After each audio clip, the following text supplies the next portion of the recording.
बंडा थाना अंतर्गत 13 मार्च को 6वीं कक्षा की लापता छात्रा के अगले दिन सिरकटी लाश मिलने के मामले में जो खुलासा हुआ है, उसमें भाई बहन के रिश्ते को शर्मसार कर दिया। पुलिस जिसे पड़ोसी से हुए जमीन विवाद के चलते नृशंस हत्या मान रही थी, वह जिले के इतिहास का अब तक का सबसे बीभत्स मामला बना है।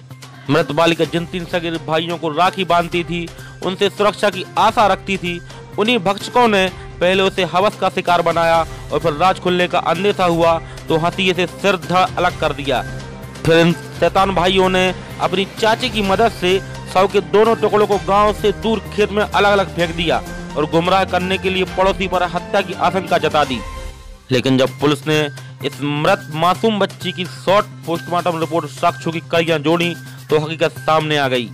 पुलिस ने मृतका के चाचा चाची सहित सगे 2 भाइयों को हिरासत में ले लिया है, जिसमें से एक नाबालिग है। मृतका का सबसे बड़ा भाई अभी भी फरार बना हुआ है।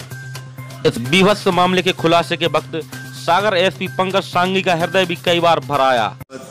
13 तारीख को ग्राम बेरखेड़ी की एक नाबालिग बालिका लापता हो गई थी, जिसके गुमने की रिपोर्ट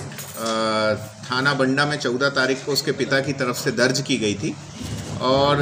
खोजबीन में इस लड़की का शरीर गांव से कुछ दूर जंगलों में मिला था, जिसमें धड़ अलग था और सिर अलग था। ये बड़ी जघन्य घटना थी और बाद में जब पीएम हुआ और मेडिकल रिपोर्ट प्राप्त हुई तो उसमें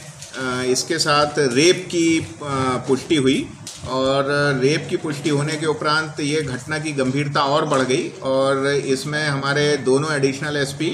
जो बीना के हैं श्री विक्रम सिंह और सागर के श्री राजेश व्यास और बंडा टीआई छानबीला एसओ उनका पूरी टीम और एसडीओपी, ये सभी लोग 2-3 दिन इन्होंने बहुत मेहनत की और कुछ साइंटिफिक एविडेंस, कुछ गवाहों के बयान, और जब कड़ी से कड़ी जुड़ी तो ये पता चला कि इस पूरी हत्या और रेप में इसके सगे भाई और जो इसका चाचा है वो शामिल है। ये कुल 3 सगे भाई इस कार्य में लिप्त थे, जिसमें से 2 की अरेस्टिंग कर ली गई है और चाचा जिसके घर में इस कृत्य को इन्होंने अंजाम दिया, चाचा की भी अरेस्टिंग कर ली गई है और इनके रक्त रंजित कपड़े और जो घटना में प्रयुक्त हंसिया था वो भी बरामद कर लिया गया है और इसमें टीम ने बहुत मेहनत से काम किया। एक मुख्य आरोपी अभी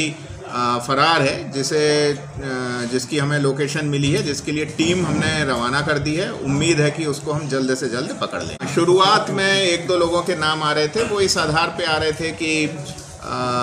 कुछ उनका विवाद चल रहा है, परंतु वो व्यक्ति उपस्थित हुए, उनसे पूछताछ हुई, तस्दीक हुई और फिर बाद में जब मेडिकल रिपोर्ट आया और उसमें ये पता चला कि लड़की के साथ दुष्कृत्य हुआ है, जिसमें 1 से ज़्यादा व्यक्ति शामिल हैं और इसका बड़ा भाई घटना दिनांक से फरार है, और फिर जब गवाह मिले और जब एविडेंस मिले और पूरी तस्दीक हुई तो ये घटना सामने। बंडा से एसबीपी न्यूज के लिए संजू बावा की रिपोर्ट। अगर आप एसबीपी न्यूज को यूट्यूब पर देख रहे हैं तो सब्सक्राइब करें, यदि फेसबुक पर देख रहे हैं तो लाइक करें।